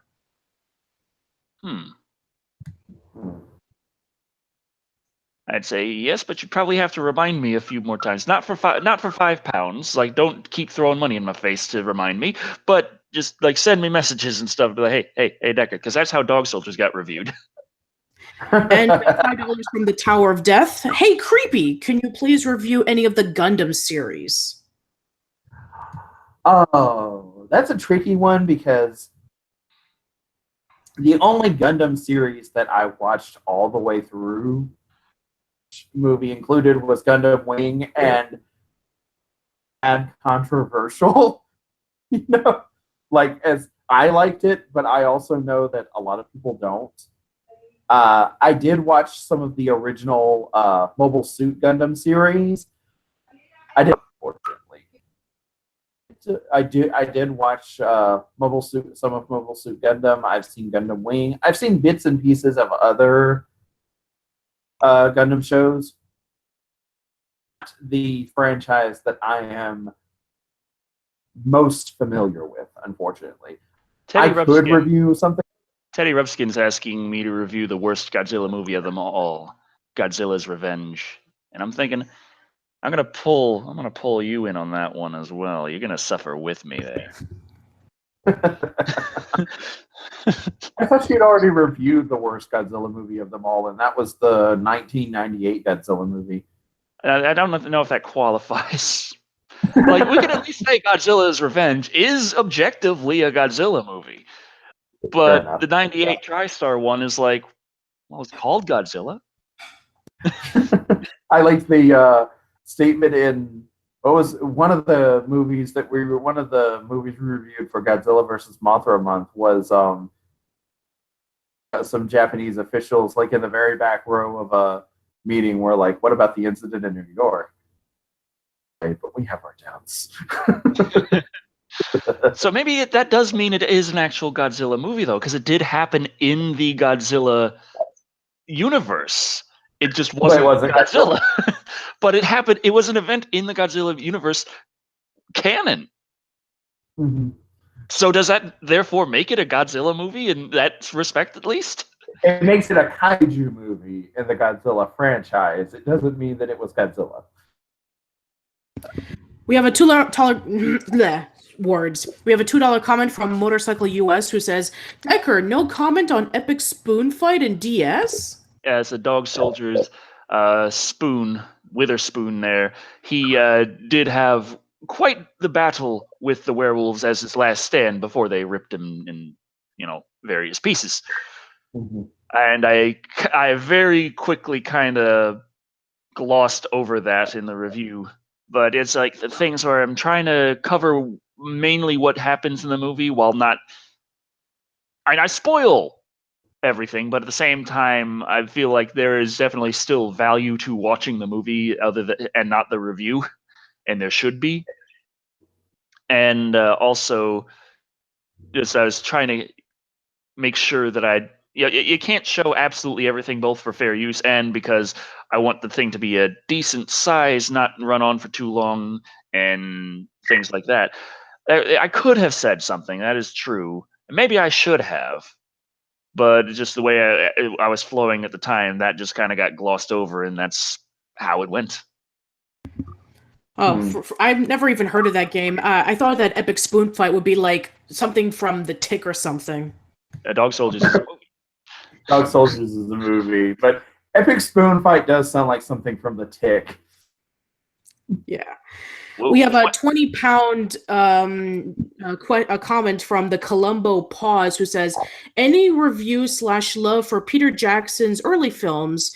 Examples include Bad Taste and Brain Dead/Dead Alive. Now, I have been asked to do Dead Alive quite a few many times, and it's one of the ones where I'm like, I'm going to have to get to that someday. I haven't heard about, let me see, quick click over here. What was that again? Bad Taste. I haven't heard that one be requested before, though. And that's an interesting idea. Yeah, I mean, Bad Taste sounds like something that could be discussed about in Thanksgiving. Maybe just the title. I actually did send you something on Twitter. It's like, oh, this will be an interesting thing for Thanksgiving. And it was this movie called Eat. I don't even know what it is. I do follow a horror movie Facebook page with Kevin, and that was one of the movies that they were talking about, and I was like, oh, this would be interesting. So yeah, it sounds like something related to eating something. So I'm actually Bad Taste is about aliens coming to Earth and opening a fast food joint where the humans are the meat. Oh, okay. Yeah, that would be something interesting for Thanksgiving, actually. Huh. Next year, perhaps. Yeah, next year, absolutely. Well, we're at the beginning of it, 2018, right now. Right. So there's lots of time in this year still.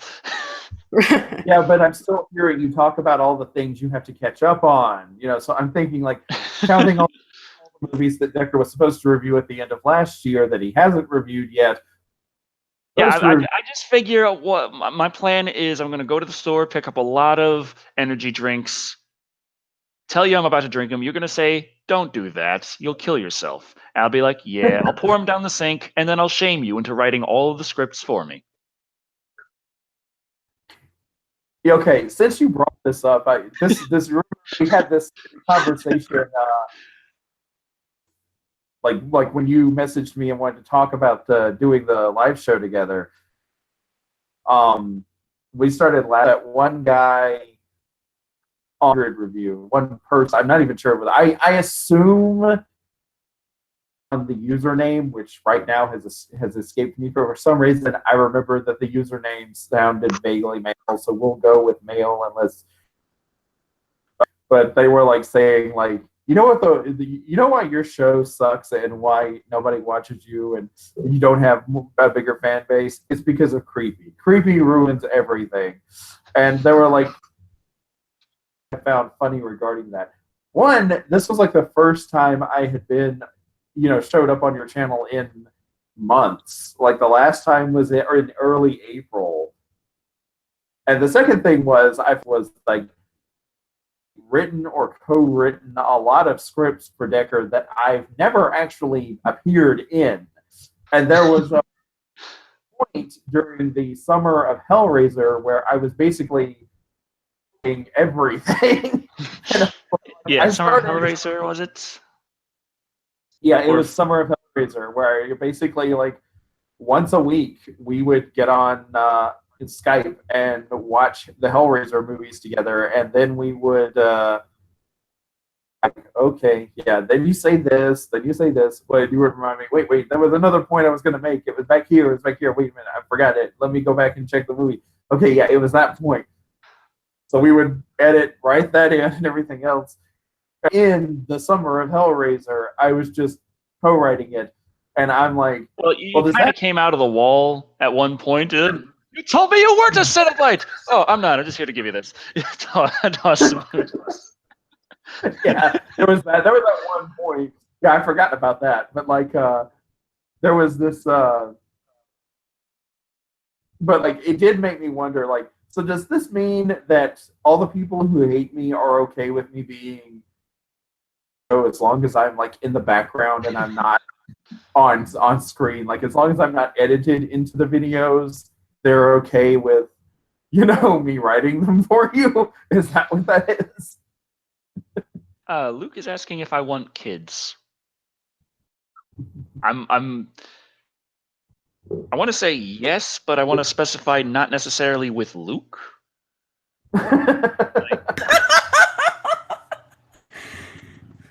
Wow. You're not accepting child donations right now. You're not accepting donations in the form of children. Me and my fiance, we have a name for a son. We're working around names for a daughter. I can't ever remember one, but I always like when I talk about like us raising a kid, I always default to the son's name. I was saying it's gonna be great. I'm gonna be like coming home, and Jack's gonna be coming home from school, and I'm gonna be like, "Hey Jack, how's school go?" And Jack gonna look at me and is like, "Fucking bullshit." I'm gonna be like, "That's my boy." So when you said that you had already thought of a name for a son, I was like, okay, how many action hero characters from movies did you name this poor child after? And I heard Jack, and I immediately thought Jacksepticeye. And so, okay, so he's going for Let's Players that he's naming his child after instead of action. No, not Jacksepticeye. I wouldn't name my son after Jacksepticeye. Samurai Jack. Ooh, that's a great one. Absolutely. See, everyone agrees. Wait, does that mean your son's full name is Samurai Jack Robitil? Rabatel. Robitel. My bad. Then. But does that mean the full name is going to be Samurai Jack Robitil? Well, at least it's better than Hopper Jack, that's for sure. His first name going to be Jack. Middle name going to be Septiceye. Well, at least it's better than Septiceye Jack, because I think I remember a few years ago watching on VH1 like top 20 weirdest celebrity names, and one of their so one of the celebrities named their kid Hopper Jack as opposed to like Jack Hopper or something like that, and I was just like, yeah, that's really weird. Number one was Pilot Inspector. If you guys were wondering about what is number one on the weirdest name. Falcon Ken is asking what type of camera does he use for his reviews, and I think that's directed at me. I use a Sony FDR AX100 4K camcorder. He's nice. Huh. I used to use a Casio Exlums EXZR 100, which is considerably cheaper and a 1080p camera. Gojira Anime asks, how about a retrospective of Samurai Jack? Huh. Well, that would work mostly for Creepy's content. Yeah, I would be okay with that. The problem with reviewing a show like Samurai Jack is that Samurai show that does not rely very heavily on dialogue. It relies on mood and like just more emotion. You know, it's like there's a lot of it will just be Jack walking through an area and reacting to things or getting into fights and stuff like that. And it's very, very beautiful. It's a wonderful show. But the problem is when it comes time to describe the episodes, you're like, so Jack goes from point A to point B, and then from point B to point C. There's really not a whole lot of dialogue here.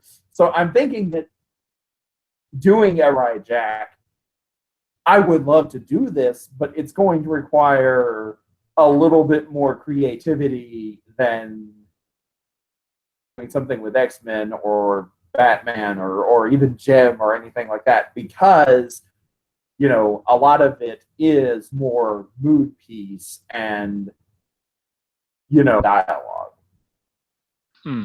It'd be a challenge. Bad things. None of these are bad well, you things. don't necessarily have to go single episode to single episode. You could, like, if there's not enough to talk about review style in one episode, you could do episodes in chunks. Like, sometimes you do 2 episodes in one review, but I mean, maybe more. Mm-hmm. Yeah. When we did Return to the Planet of the Apes, we did the entire series as one review. But we only really dug into a couple of points in each the major points. Each thing. Yeah. Plus, Return to the Planet of the Apes had only a handful of episodes. Samurai Jack has 5 seasons. Yeah, that is true. That is true. Yeah. So it's definitely going to need to be broken up as in a retrospective. Right. Yeah. Do you have any other topics that you'd like to discuss about? We're reaching about an hour and a half of our live stream. Well, technically, the final topic was addressing the chat and viewer topics. Anything the audience wanted to talk about. We kind of naturally merged into that, partially throughout the entire stream, which is sort of what I was going for in the first place. An audience-driven show, like audience participation really matters, because that's one thing. Like, with all the frustrations going on YouTube, that was sort of the inspiration for Live and Wired. I had the idea of not only trying to help the channel out and increase engagement so that things, the algorithm likes it, but also, I enjoy doing the live streams. I enjoy live streaming with you, Creepy, and I haven't live streamed with you, Patricia, but this has been a very nice experience. Well, thank you. But also, just I feel like trying to YouTube seems to be going in the direction where they want to be TV and not realizing why no one watches TV anymore. So I was thinking of taking YouTube and doing what YouTube does well. Try and make it about, community interaction. That's something that you can't do on a TV show. You can watch all the episodes of Friends you like. If they have a comment box, which they probably don't, you can maybe leave a comment. There's no way in hell that anyone involved in the show is ever going to respond to you. Completely different kind of situation on YouTube. It's not just it's low budget, it's off the cuff. If you don't have all the budget for everything, you don't need all the budget for everything. Like in my mind, I want this show to have a nice desk. I want to have you and me in the same room, creepy. I want to have Patricia over to the side with her little, switchboard of all kinds of sounds and doohickeys controlling things Matrix computer style, and everything's going nice, and have special guests come in. They can sit down there with us in the thing. But I can't afford that, can't do that, but I don't need that. I got a broken chair here with books stacked on it, and my Surface sat on top using the microphone, using the camera on that. But I'm using this microphone because that microphone sucks. And I took the lamp and I'm stacked it up on the PlayStation VR box on its side to get a good lighting here as best I can, because it's like I say, it's not about it's not about what you want to do, it's what you can do when you are doing things on YouTube. It's if you spend all your time waiting for things to be perfect before you do anything, then you spend your life waiting and not doing. And you can still get the audience interaction there, get the thing. I mean, I'm seeing the chat go by. I'm taking it in, but I'm not responding to it enough, I don't think. You can't respond to it all. You really just answer a few more questions really quick. Kayaverse Time has been asking this question multiple times. This person says, "I know this has nothing to do about what we're talking about in the stream, but what is your favorite theme park to go to?" I haven't gone to a theme park in ages. I think the last one I went to was a water park. And what was it? Schlitterbahn. No. I think I was in Pennsylvania, so it wasn't Schlitterbahn, but I saw commercials for Schlitterbahn in Texas, and the name always stuck in my head. It was like, Schlitterbahn. Come to Schlitterbahn, get wet. Like the last couple of things, actually, that's not entirely true. I went to Disney World in July of 2016. Like the month before I had that abscess tooth that laid me up for like a month. I went to Disney World, and it was the second time I had been there, and I actually got to do a couple of things in Disney World that I didn't get to do when I was there the first time. I rode Space Mountain multiple times, and I really enjoyed that, as terrifying as it was. But I also got to ride the Tower of Terror elevator ride, the Twilight Zone Tower of Terror ride, which was a lot of fun. And that whole experience was fun. Cool. But before I went to Disney World, the last amusement parks I went to was like a water park and this really small, sort of almost like a carnival theme park sort of thing called Miracle Strip that was down in Florida years ago. But any more comments we have a comment from Death13 Fox, who says, "Are you going to review Shin Godzilla?" Yes. Okay, perfect. Technically, that was my first scheduled review for 2018, but it's not going to happen anytime soon because I'm so freaking far behind. But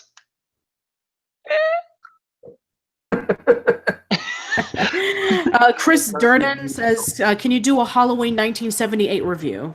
Yes. Perfect. Luke1234 says, "Favorite level of Super Saiyan?" Oh man, I was just talking with my fiance last night.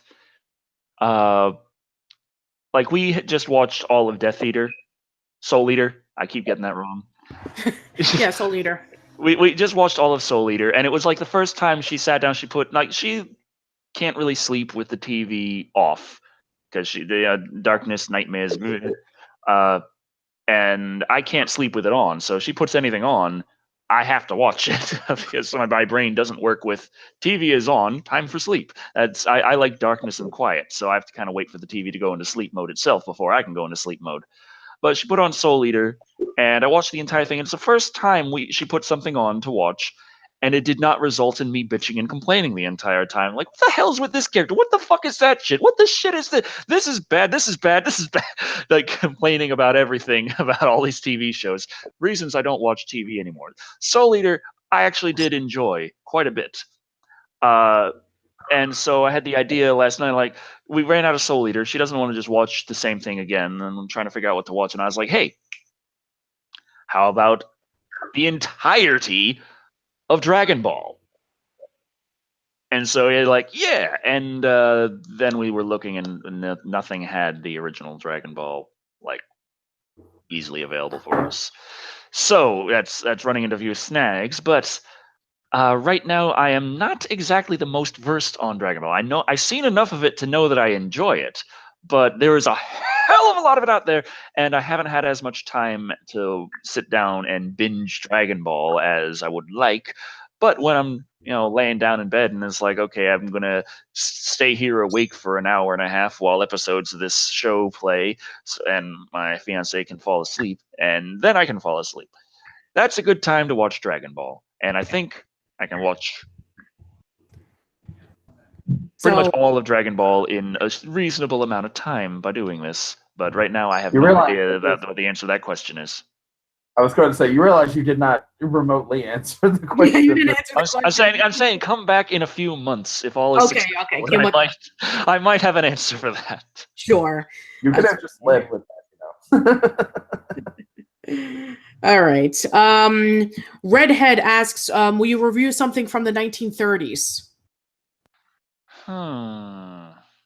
I think that what they're referring to is like maybe the Universal classic monsters like Dracula and Frankenstein. I guess that's what they mean by that. That would be kind of interesting.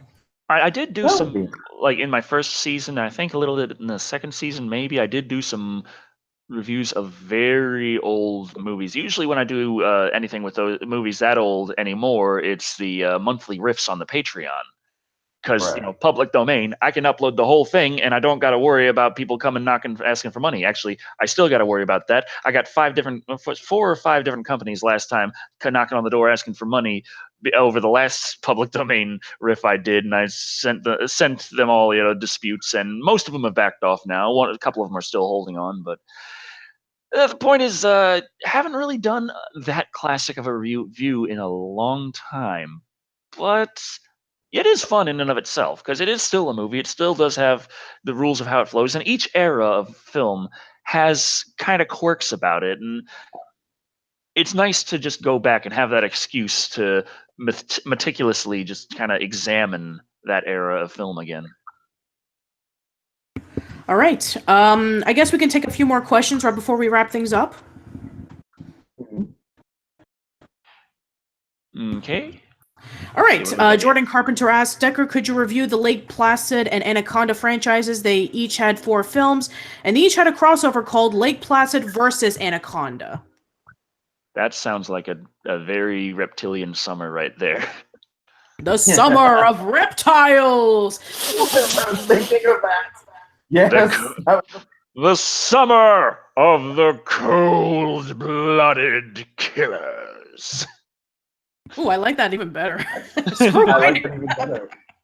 My first thought was the summer of reptiles, but I like yours better. Yeah. But that would be, if it would be a summer thing, then it would be a long time before it would happen. Let's see. You've got the Anaconda movies. You've got Lake Placid. Wasn't there something like with a killer crocodile or alligator or something like that too? And there was Frankenfish. Was that some asylum grade stuff? Yeah, Frankenfish was asylum grade. I wouldn't be surprised. Oh god, asylum. Yeah. Speaking of which, somebody was asking earlier about what was your favorite asylum movie. Well, so far my favorite is still I Am Omega. It was the best one I had seen. I haven't dug through all of Asylum's stuff to really Judge, a lot of people say that the Sharknado movies are actually really fun. If you And ever I review gotta Shark- admit, I don't think they're trying to rip off anything in Sharknado. Oh, okay. Right. I'm serious though. If you ever review this, if you start reviewing the Sharknado movies, I want to be a part of that. Oh God, they have summer with maybe summer of Sharknado, especially since there's been at least a handful of them at this point. Wouldn't be surprised. There's like so many really bad shark movies. Might as well do an entire summer of shark movies. Oh God, The summer of sharks. The summer of Sharknado. Jaws-nado. Jaws-nado, yeah. Sharknado is a terrible word anyway. Make it worse. Why not? Yeah. There was, let's see, there's also some sci-fi channel original movies. There's Dino Shark and Sharktopus. Oh, Sharktopus. Shark. That's big. Why not? Why not Octoshark, where it's the opposite, where instead of it's the tentacles and the shark head, you have the shark fin and the octopus head. It just swims along. I mean, fit in better with the quality of a sci-fi channel original movie. That actually feels like it should work better. Trey Stewart's asking, will I and Creepy ever travel overseas again like we did to Japan? He enjoyed the Japan vlogs. I would say I would really like to travel overseas again, but I wouldn't like to travel overseas again like we did to Japan. Okay, yes, I will agree with that. And I do want to go back to Japan. But I want to do it like, I want to do something like crazy, like get hotel reservations first and then go to Japan. We also talked at one point about possibly going to, oh yeah, well, it doesn't, yes, it hasn't existed for a good century or three, but the area of Europe that was once Transylvania. Oh yeah. And reviewing empire movies, or just monster movies in general, It's a nice scenic places, scenes, and I got this thick cord. All right. We did talk about that at one point, going to what it was now Romania, but was Transylvania at once upon a time. So Dracula's castle or something. Wasn't Japan expensive? Well, most of the money went to the tickets and passports and the rail pass. All of that ate into the funds. So yeah. Yeah, but when it came to like the things that people warned us about in Japan, that's going to be really expensive. Food, it really wasn't that bad. It was kind of like. People point out, it's like, oh, a loaf of bread is really expensive in Japan. Oh, a steak is really expensive in Japan. It's like, well, have you tried eating rice and fish? Right. They got those like a lot in Japan, and they're pretty reasonably priced. There was also, what was it, that sandwich shop we passed while we were in Shinosaka? Where I accidentally bought a egg salad sandwich for like basically $100 bill. Pretty much, yeah. They seemed very surprised to see that, but I was like, at the same time, the sandwiches weren't that expensive, and they were also really good too. Like I thought I pulled out 1,000 yen bill, about $10, and I pulled out a 10,000 yen bill and handed that to them.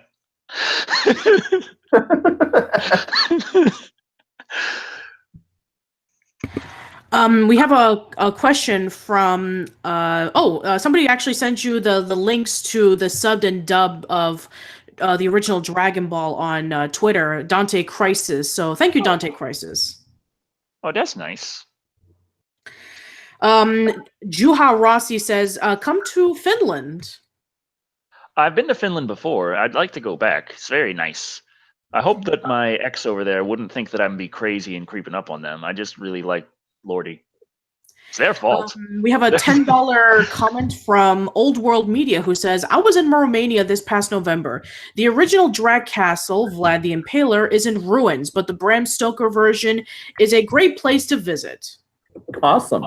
I'd like to visit the original as well, just because, you know, it's something about, I mean, in ruins or not, just to be in the place is still, there's something to it.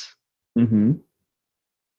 Kind of like, you know, when we went to the Tokyo Tower and we were just in the place, and you're like, you dragged me all the way here. I'm sick. I'm sneezing.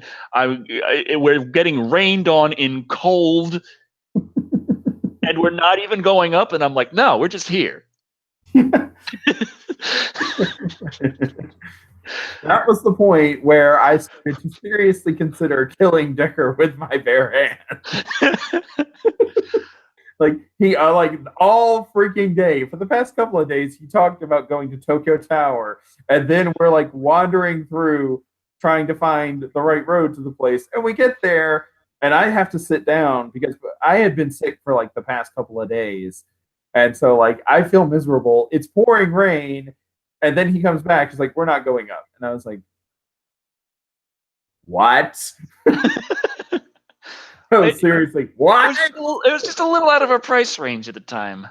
And at that time, we were, I think, really scraping together all we had to afford the food to live on for the next couple of days that we were in Japan. And we finally found a relatively cheap, at least affordable place to sleep at night. Finally! Instead of just, you know, wandering around the street trying to keep moving so that the police don't say, hey, loiterers. Mm-hmm. Because that actually happened once. Yeah, we just stopped for just a little bit, like sat down for a bit, and the police were like right there. Yep. And we had to explain to the guy that we were in transit, like we were on our way. We're just going to our hotel right now at 3 a.m. Mm-hmm. It's all right, sir. We have a $2 comment from Brock without the K Lesnar who says, what about the Summer of Leprechaun movies? Warwick Davis. Terrifying. There is something not exactly scary, but unsettling about the leprechaun design, the makeup, and the I don't know if there's enough Leprechaun movies for a summer, but you know, a month special would be really good for that. And of course, the best month for that would be like March. True. But this March, I'm still pretty sure I'm going to be trying to squeeze things in, and maybe actually getting convinced by people like Decker. You're not going to catch up. Just let those months slide. Just say a week review here from here on out. That was me telling you that, by the way. That was my fiance telling me that too. That was Cody telling me that. That was the twins' mother telling me that. It was the twins telling me that. Everyone is like, we're probably going to get quite a few comments right now telling me that in a second. Pretty much. Yeah, pretty much. Yeah, even Fod XP Hates Google says Warwick Davis is a sexy leprechaun.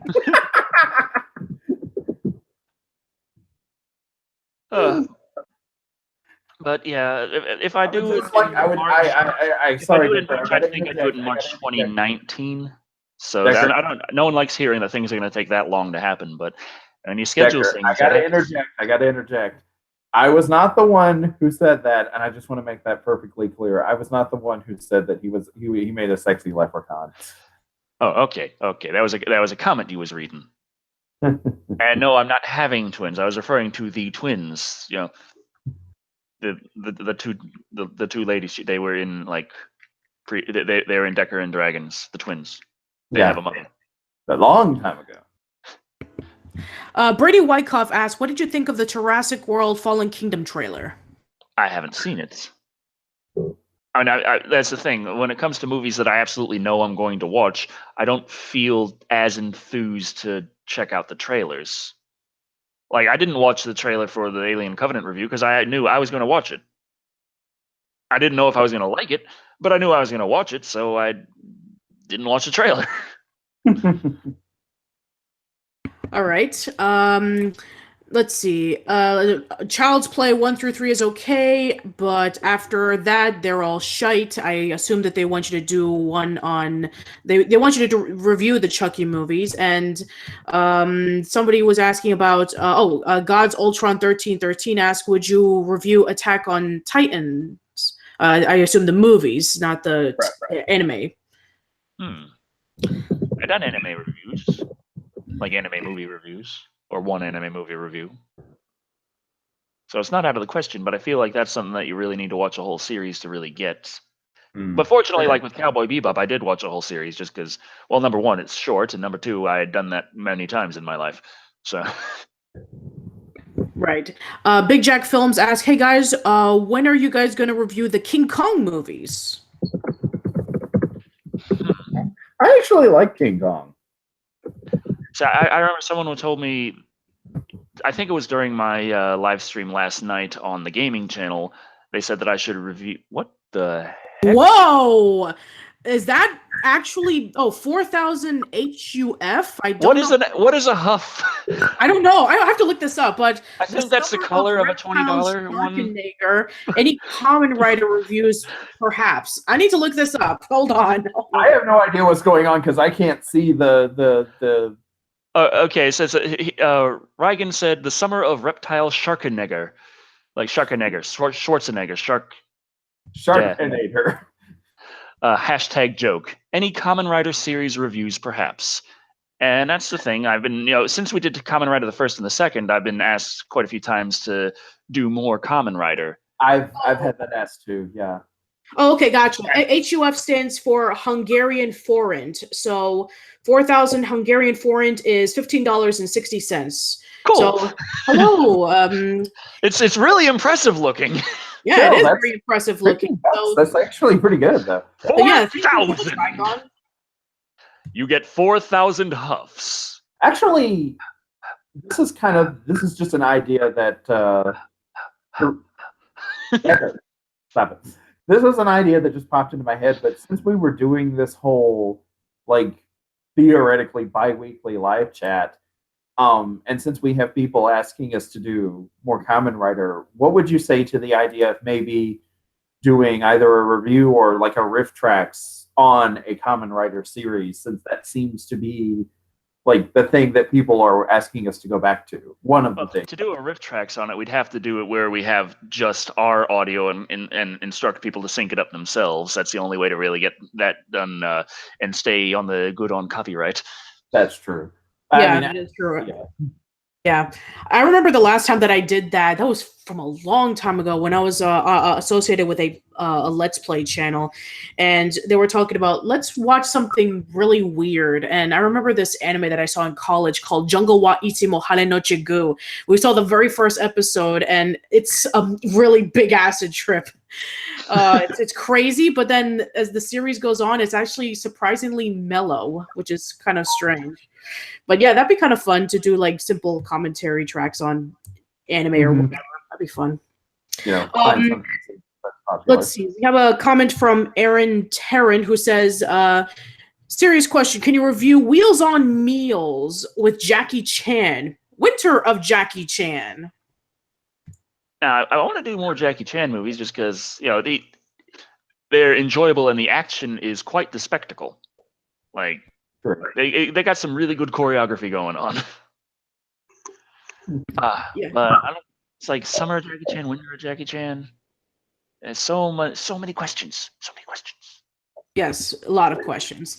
We're almost reaching 2 hours, so I'm thinking that maybe to wrap things up, we can actually maybe discuss about what we're going to be doing for 2018, maybe some upcoming plans, and what people can expect for it to come in your channels. And then afterwards, maybe we can do our final thoughts of 2017, maybe your favorite movie or your favorite video game, and then we can wrap things up.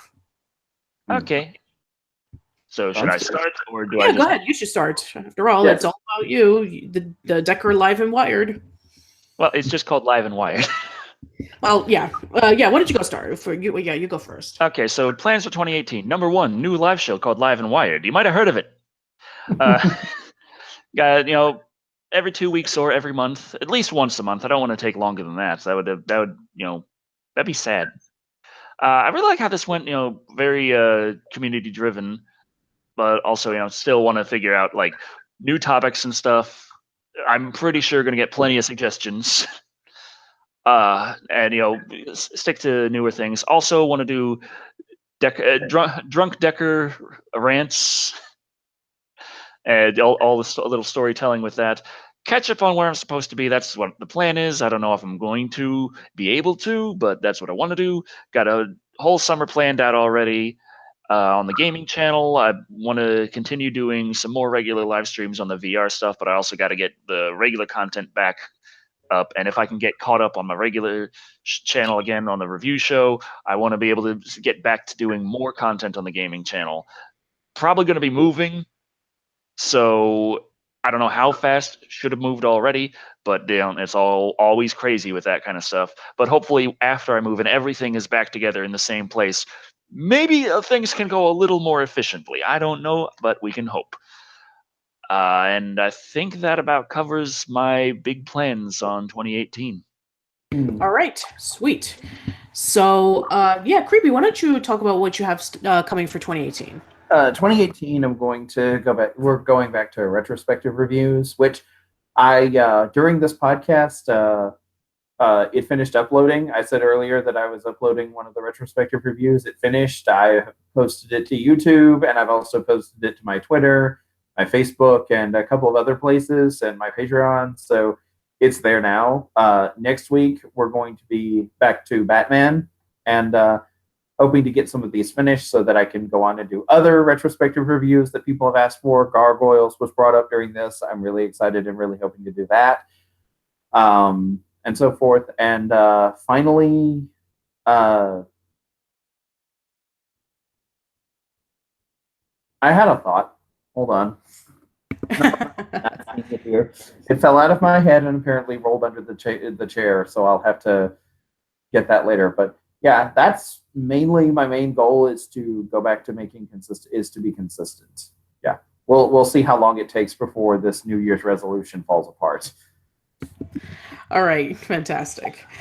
So what were your favorite movies or games of 2017?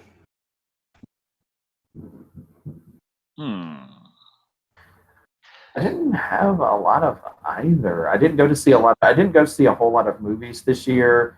And like I said, the game I played most obsessively was Pinball Arcade to de-stress, or just to feel better. It was weirdly therapeutic for me. I don't know. Yeah, the only movie I really went out to see this year was Spider-Man: Homecoming, which fortunately I really enjoyed. Mm-hmm. But games, like new games this year. Really liked, new games last year. Really liked, of course, Legend of Zelda, Super Mario Odyssey, Xenoblade Chronicles 2. Still playing that one. So many things just kind of rolling and going, and like I'm really enjoying the PlayStation VR.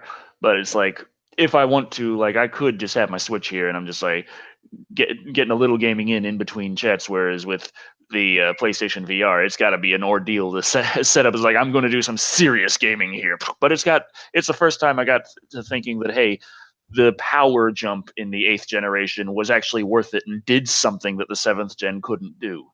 So. All right, that sounds fantastic. And I'm sure for everybody in the chat, please let us know about what were your favorite movies and games of 2017. And if you have any feedback on Live and Wired, the positives, the negatives, please leave it down in the comments. I'm sure the next time Decker does his live stream, I'm sure he'll take into heart about what worked, what didn't work, and how we can be able to compile everything together to make it a little bit more accessible for everyone. So actually, I was just going to ignore everything and spend the whole next episode throwing tofu. Oh, okay, that sounds fun. Yeah, awesome. Might as well throw in maybe seitan. Let's see what else. Other veggie dishes. Yeah, that'd be fantastic. Which one, silken or hardened tofu? So Silken. Okay, yeah, that would be easier. Okay. Okay, expect episode 2, live and wired, throw tofu. Okay, so yeah, I guess we can start wrapping things up. So go ahead, guys, do your final plugs and self-promotions, what have you. All right, everyone talking about, hey, Decker, please review Rogue One. Patience, but not that much patience. Really don't need that much. And thank you all for watching. I've been Decker Shado. And remember, I don't end non-scripted things that way, and there's a good reason. Because that's what I spend the most time on scripting, staring at, trying to figure out what I'm going to say. He really does. Okay. Sayonara, bye-bye. See you later.